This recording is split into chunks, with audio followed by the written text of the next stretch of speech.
आणि उपमुख्यमंत्री एकनाथ शिंदे साहेब, 289 मध्ये आपलं नाव नाहीये आणि म्हणून अध्यक्ष महोदय निवेदन करतो. निवेदन सभापती महोदय, दिनांक 17 मार्च 2025 रोजी नागपूर शहरात घडलेल्या घटनेच्या अनुषंगाने मी या ठिकाणी निवेदन करू इच्छितो. काल दिनांक 17 मार्च 2025 रोजी सकाळी 11:30 वाजता नागपुरातील महाल परिसरात विश्व हिंदू परिषद बजरंग दलाच्या कार्यकर्त्यांनी औरंगजेबची कबर हटाव असे नारे देत आंदोलन केलं. हे आंदोलन करताना त्यांनी गवताच्या पेंड्या असलेली प्रतिकात्मक कबर जाळली. या आंदोलनानंतर गणेशपेठ पोलिसांनी आंदोलकांवर अपराध क्रमांक 114/2025 नुसार भारतीय न्याय संहिता 299/1/3/135 महाराष्ट्र पोलीस कायदा अन्वये गुन्हा दाखल केला. आंदोलकांवर दुपारी 3:09 वाजता हा गुन्हा दाखल झाला. त्यानंतर सायंकाळी एक अशी अफवा पसरली की सकाळच्या आंदोलनामध्ये जी प्रतिकात्मक कबर जाळली त्याच्या कापडावर धार्मिक मजकूर होता आणि अत्तर रोड मधील नमाज आटपून 200-250 जमाव नारे देऊ लागला. याच लोकांनी आग लावून टाका, जला दो, खतम कर दो असं घोषणा देऊ लागले. असे हिंसक बोलणे सुरू केल्याने पोलिसांनी त्यांना हटवलं, बळाचा वापर केला. यापूर्वी बजरंग दलाच्या कार्यकर्त्यांविरुद्ध तक्रार द्यायची आहे अशी मागणी करण्यात आल्याने त्यांना गणेशपेठ पोलीस ठाण्यात आणण्यात आलं. त्यांची तक्रार ऐकून घेण्यात आली. एकीकडे पोलिसांची कारवाई सुरू असताना दुसरीकडे हंसापुरी भागात 200-300 लोक हातात काट्या घेऊन दगडफेक करू लागले. त्यांच्या तोंडावर फडके बांधले होते. या घटनेत 12 दुचाकींचं नुकसान झालं. या घटनांमध्ये काही लोकांवर घातक शस्त्राने वार करण्यात आले. घरांवर दगडफेक करण्यात आली. तिसरी घटना भालदारपुरा भागात सायंकाळी 7:30 वाजता झाली. 100-200 लोकांचा जमाव तिथे होता. येथे पोलिसांवर हल्ले झाले आणि त्यामुळे अश्रुधूर आणि सौम्य बळाचा वापर करावा लागला. या घटनेत क्रमांक 1 क्रेन, 2 JCB, काही 4 चाकी वाहनं जाळण्यात आली. या संपूर्ण घटनेमध्ये सभापती महोदय 33 पोलीस जखमी झालेले आहेत. यामध्ये 3 पोलीस उपायुक्त दर्जाचे अधिकारी आहेत, ते गंभीर जखमी आहेत. दगडफेक केली आणि कुऱ्हाडीने देखील त्यांच्यावर हल्ला केलेला आहे. त्यामध्ये 5 नागरिक आहेत, त्यांच्यावर उपचार सुरू आहेत. एक ICU मध्ये आहे. एकूण 3 गुन्हे गणेशपेठ पोलीस ठाण्यात दाखल आहेत. तहसील पोलीस ठाण्यात 2 गुन्हे दाखल आहेत. असे एकूण 5 गुन्हे दाखल आहेत. 11 पोलीस ठाण्याच्या हद्दीत संचारबंदी लागू केलेली आहे. एंट्री पॉईंटवर नाकाबंदी.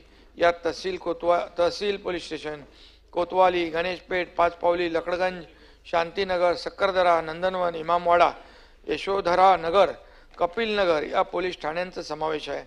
SRPFच्या 5 तुकड्या तैनात करण्यात आल्या आहेत. राज्याच्या पोलीस महासंचालकांनी सर्व CP SP यांची VC घेऊन राज्यभर कायदा सुव्यवस्था राखण्याच्या सूचना निर्देश दिलेले आहेत. आणि म्हणून झालेली घटना अतिशय गंभीर आहे.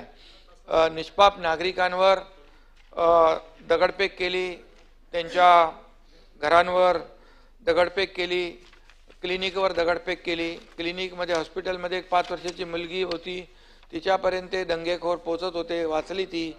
त्या हॉस्पिटलमधले हिंदू देवतांचे फोटो जाळून टाकले आणि पोलिसांवर देखील हल्ला करण्याची मजल या समाजकंटकांनी केलेली आहे. खरं म्हणजे पोलिसांवर हल्ला केलाय, निष्पाप नागरिकांवर हल्ला केलाय, त्यांना कुठल्याही परिस्थितीमध्ये सोडलं जाणार नाही. त्यांच्यावर कठोर कडक कारवाई केली जाईल. या बाबतीमध्ये पोलीस तपास करतायत आणि पोलीस अशा प्रकारच्या घटनांना पूर्णपणे आळा घालणं आणि कायदा सुव्यवस्था राखणं यासाठी आपण सगळ्यांनीच त्याला सहकार्य केलं पाहिजे.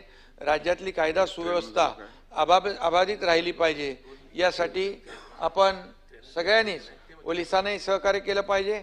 आणि काही लोक यामध्ये शेवटी आपलं महाराष्ट्र हे पुरोगामी राज्य आहे, सर्व धर्म एकत्र येऊन काम करतायत आणि या राज्याच्या विकासामध्ये सौहार्दाचं वातावरण आहे. परंतु गेल्या काही दिवसामध्ये ज्या काही आता ही अफवा सोशल मीडियामध्येच कोणीतरी सोडली आणि या अफवांचे काही बळी ठरून या ठिकाणी अशा प्रकारच्या दुर्दैवी घटना घडत आहेत. म्हणजे सकाळी एक घटना घडली, तिथं पोलिसांनी मध्यस्थी केली, पोलिसांनी ते मिटवलं, दोन्ही समाजाला शांत केलं, शांतता प्रस्थापित झाली. पुन्हा 8 वाजता संध्याकाळी 8:30 वाजता 2-5 हजाराचा जमाव जमला. 2-5 हजाराचा जमाव जमला आणि त्यांनी डायरेक्ट दगडफेक सुरू केली, तलवारी आणल्या, त्याच्यामध्ये पोलिसांवर हल्ले झाले, पेट्रोल बॉम्ब आणले.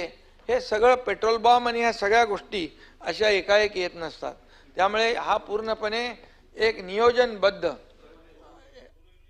पूर्वनियोजित अशा प्रकारचा कट करून हा हल्ला झाला. ही दुर्दैवी घटना आहे.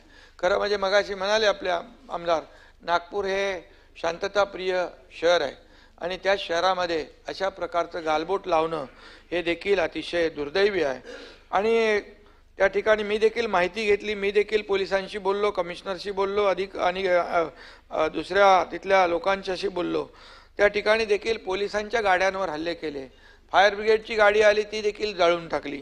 त्यामध्ये एका ठिकाणी दर दिवशी 100-150 बाईक उभ्या असतात, मोटरसायकल पार्क असतात, पण नताभाऊ तिथे एकही गाडी नव्हती त्यांची पार्किंग.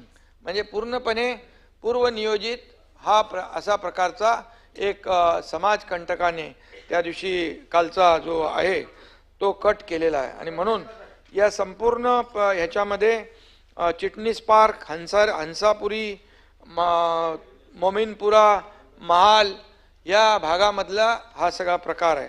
आणि यामध्ये खऱ्या अर्थाने तिथल्या काही महिलांची देखील आपण TV मध्ये देखील मुलाखत पाहिली असेल. आणि खऱ्या अर्थाने त्या भागामध्ये अतिशय दंगल सदृश्य असं परिस्थिती निर्माण झाली होती. लोक जीव मुठीत घेऊन तिथं थांबले होते आणि पोलीस आल्यानंतर पोलिसांवर देखील ज्या प्रकारचा हल्ला केला तो हल्ला अतिशय दुर्दैवी होता. खरं म्हणजे पोलीस हे कायद्याचे रक्षण करते आहेत. ऊन वारा पाऊस कधी काही पाहत नाहीत. त्यांना सण वार उत्सव काही नसतात आणि ते आपल्या जीवाची बाजी लावून तिथे कायदा सुव्यवस्था आणि लोकांचं नागरिकांचं रक्षण करायला उभे असतात. पण पोलिसांवरच जेव्हा सोडा बाटल्या, तलवारी, दगडविटा, पेट्रोल बॉम्ब हे टाकण्याचं जेव्हा धाडस लोक करू लागतात तेव्हा मग या लोकांच्या बाबतीमध्ये देखील हे लोक कोण आहेत, कुणाचे समर्थक आहेत याचा देखील विचार करण्याची आवश्यकता आहे. सभापती महोदय, गेल्या काही दिवसामध्ये आता अंबादास दानवे म्हणाले की काही लोक जे आहेत त्याच्याबद्दल अफवा करतात. पण मला एक सांगायचं आहे, मला एक विचारायचं आहे, हा औरंगजेब लागतो कोण? हा कोणाचा कोण आहे? हा औरंगजेब या महाराष्ट्राचा घास घ्यायला आला. औरंगजेब हा देशावरचा आक्रमक आहे, त्याने लुटारू आहे आणि त्यामुळे तो औरंगजेब हा औरंग्या लुटारू आहे अंबादास. आणि खऱ्या अर्थाने सभापती महोदय, तो जेव्हा आला त्यावेळेस हिंदू देवतांची मंदिरं तोडून टाकली. कुणी त्याला म्हणाला खाली कुशल प्रशासक होय. छत्रपती शिवाजी महाराजांची आणि त्याची बरोबरी केली होती. त्यावेळेस खालच्या सभागृहातल्या अबू आझमीला मी बरोबर त्याला उत्तर दिलं. दुसऱ्यांदा त्यांनी शंभूराज आणि संभाजीराजे आणि छत्रपती आपले हा औरंगजेब याची बरोबरी केली. म्हणाला कुशल प्रशासक आहे, चांगला प्रशासक आहे, त्यांनी हे केलं ते केलं. अरे असं बोलताना लाज तरी वाटली पाहिजे. हा खऱ्या अर्थाने हा आपल्या स्वराज्यावर चाल करून आलेला, स्वराज्याचा घास घ्यायला आलेला हा औरंग्या हा मंदिरं तोडली, त्यांनी आया अब्रूंची लखतर हे केली, आया बहिणींची अब्रू लुटली. संभाजीराजे सापडत नव्हते, त्यानं निष्पाप लोकांचे बळी घेतले, रक्ताचे पाट वाहिले. आणि अशा या औरंग्याचं उदात्तीकरण करणं काय? आणि म्हणून या ठिकाणी याचं उदात्तीकरण थांबावं. जे लोक आज मागणी करतायत, जे लोक मागणी करतायत, मग ते विश्व हिंदू परिषद असेल, कोणी असतील, यांची मागणी चुकीची आहे का? बिलकुल नाही. आणि म्हणून आतापर्यंतच्या इतिहासामध्ये अनेक देशांनी जे आक्रमणकारी होते त्यांच्या खुणा पुसून टाकल्या आणि ज्यांनी शौर्य गाजवलं त्यांच्या खुणा ज्या आहेत या तिथून ऊर्जा आणि प्रेरणा घेण्यासाठी ठेवल्या. आपल्या ब्रिटिश सरकारच्या काळात इथं विटीचं स्टेशनचं आपण व्हिक्टोरिया टर्मिनस होतं त्याचं छत्रपती शिवाजी महाराज केलं. या ठिकाणी एअरपोर्टचं नाव बदली केलं. आपण काळा घोडा काढला, आपण किंग एडवर्डचा पुतळा काढला. मग हे जर आहे तर संभाजीनगर आपण केलं, अहिल्यानगर आपण केलं, आपण हे धाराशिव केलं, आपण हे सगळं केलं. आणि मग मला एक सांगा, खऱ्या अर्थाने या ठिकाणी जेव्हा ज्यांनी शंभू राजांचा अनन्वित छळ केला, ज्यांनी त्यांची नखं कापली, खेचली, त्यांनी त्यांची चामडी सोलली, त्याच्यावर उकळतं तेल टाकलं, ती मीठ चोळलं, डोळे लाल लाल शिगांनी ज्या त्यांनी फोडले, जीभ कापली, अशा शंभूराजांचा अपमान अत्याचार करून धर्म बदलत नाही म्हणून बलिदान त्यांनी दिलं आणि त्यांचे तुकडे तुकडे केले. आणि असं केल्यानंतर काही लोक म्हणतात, काही लोकांनी ते काय काँग्रेसचे प्रदेशाध्यक्ष त्यांनी देवेंद्र फडणवीस आणि औरंगजेबाची तुलना केली, म्हणाले क्रूर प्रशासक काय. अरे कुठला क्रूरपणा त्यांना दिसला त्यांच्यामधला? त्यांचे काय डोळे काढले का? त्यांचे काय जीभ काढली का? त्यांचे काय कातडी सोडली का? त्यांचे काय नख कापले? काय केलं? अरे काय बोलायचं, कोणाची तुलना कोणी करायची?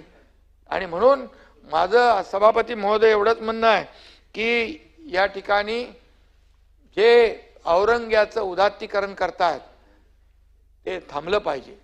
आणि ज्यांनी उदात्तीकरण खाली केलं त्यांना निलंबित करण्याचं काम केलंय सरकारने, त्यांच्यावर गुन्हा दाखल केलाय. आणि खऱ्या अर्थाने यामध्ये औरंगजेबाने तुमचा पण छळ झालाय का? आणि सभापती महोदय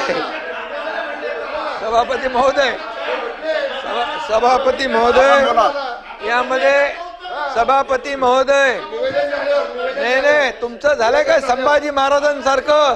तुमचे काय नाही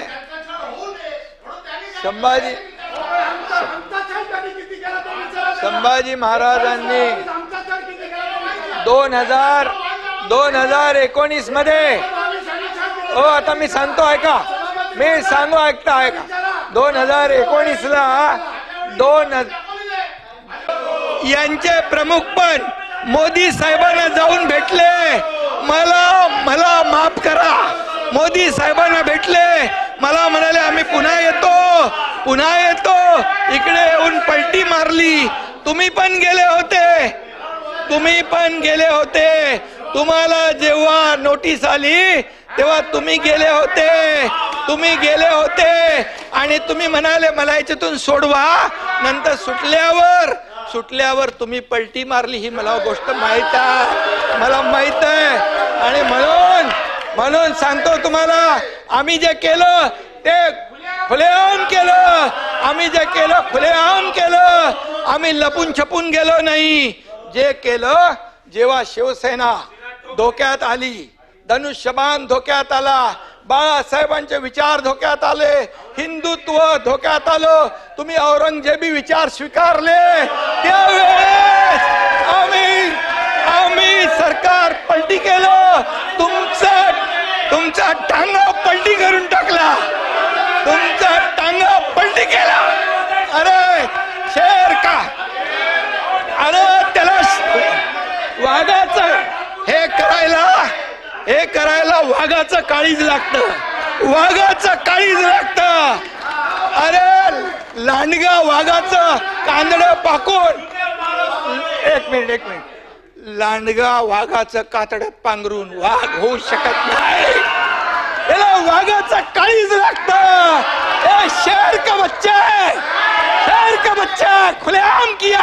हिम्मत है तुम्हारे में? अरे जनता ने तुम्हारे को दिखाई दिया, जनता ने दिखाया, तुम्हारी जगह दिखा दी. तुम्हाला विधानसभेच्या जागा 100 लढवल्या, 20 जिंकल्या.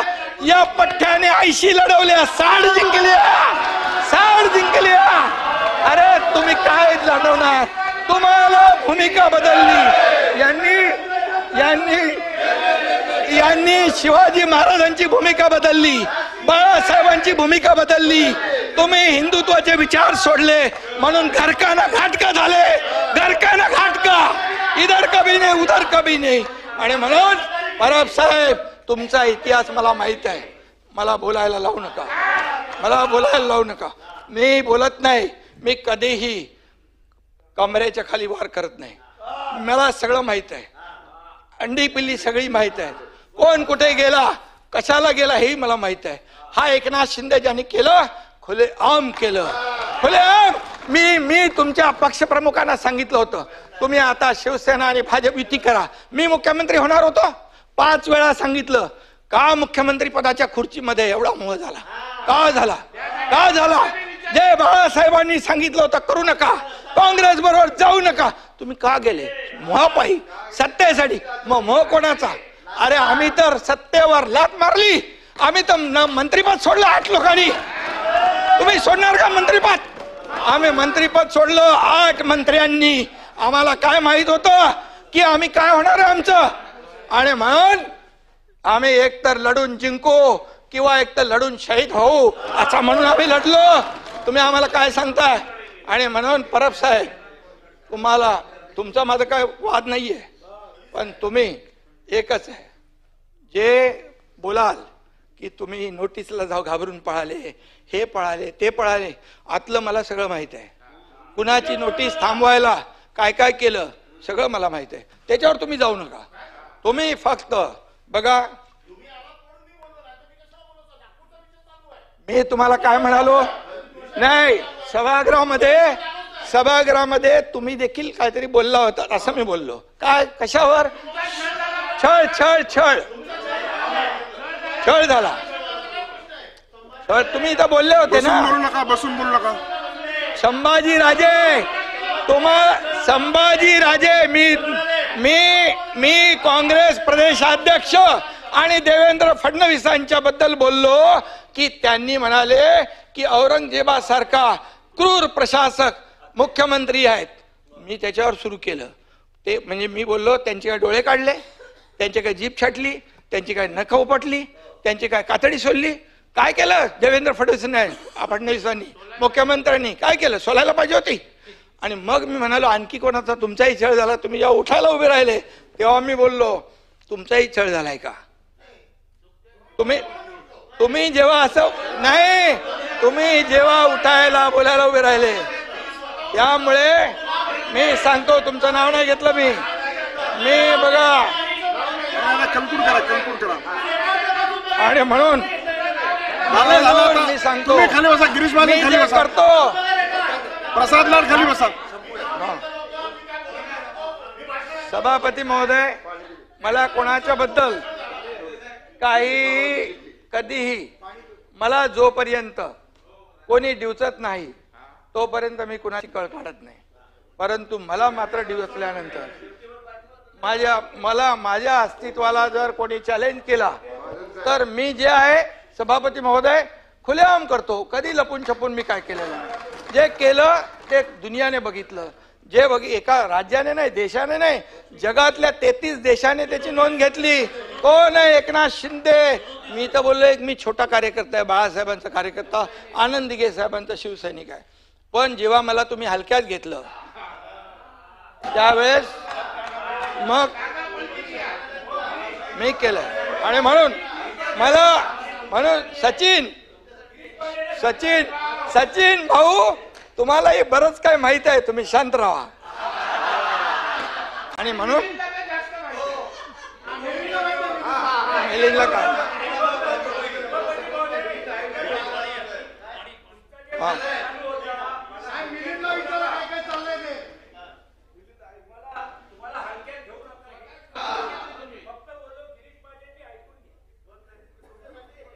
नाही, हे बघा, मी एक विचारधारा ठरवलेली आहे, हिंदुत्वाची विचारधारा.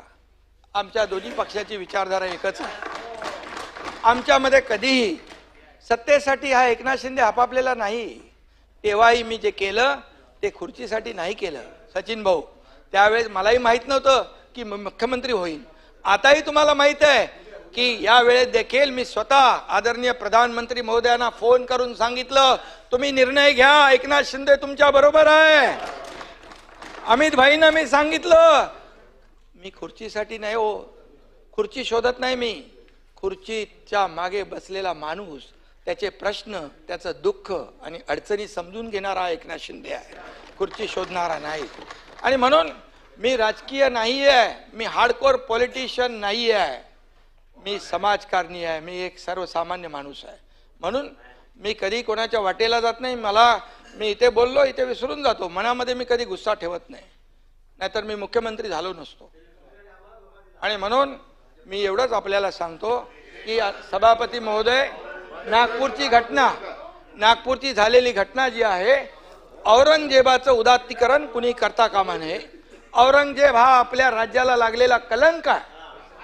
आणि म्हणून अमेरिकेने देखील तालिबान का कोण तो, त्याला त्याचा थडगा आणि कबर होऊ नये म्हणून ओसामा त्याला समुद्रात टाकला होता, बुडाला, म्हणजे त्याचं होऊ नये. आता हे कबर बिबर जी आहे ही कोणाच्या काळातली राहिली आहे? ही काँग्रेसच्या काळात काँग्रेसने केलं, काँग्रेसने त्यांना संरक्षित केलं. अरे भाई, तेव्हा सरकार कोणाचं होतं स्वातंत्र्यानंतर?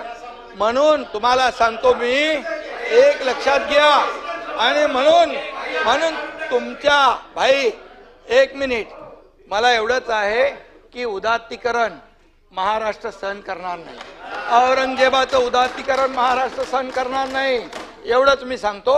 आणि काल झालेली नागपूरची घटना अतिशय दुर्दैवी आहे. ज्यांची मदत पोलिसांवर हल्ला करण्याची झालेली आहे, त्यांना रोखोक त्यांचा हिशोब केला जाईल आणि त्यांना माफ केलं जाणार नाही, एवढंच मी या ठिकाणी सांगतो. धन्यवाद. नियम 93 अन्वये आज प्राप्त झालेल्या 11 सूचना आहेत. मला वाटतं 289 वरून सरकारचं मत आलेलं आहे. आता आपण त्याच्यामध्ये पुढे जाऊया. 93च्या सूचना 11 प्राप्त झालेल्या आहेत. पैकी मी 8 सूचना माझ्या दालनामध्ये अमान्य करीत आहे. पैकी एक सूचना सचिन आहिर यांची सर्व स्तरावरून आदेश पारित केलेले आहेत असे शासनाने निवेदन करावे. 3 नंबरची सूचना सुनील शिंदेची आहे. राज्यातील 65 पेक्षा अधिक महाविद्यालयीन बार काउन्सिल ऑफ इंडियाची मान्यता या संदर्भात निवेदन करावे. सत्यजित तांबे संगमनेरमध्ये 692 बालके कुपोषित, या संदर्भामध्ये शासनाने निवेदन करावे. 2 निवेदन आलेले आहेत. आता नियम 93 अन्वये सूचनेची निवेदन आहेत. आपण जरा बसा. सभागृहाचं कामकाज 15 मिनिटांसाठी तहकूब करीत आहे.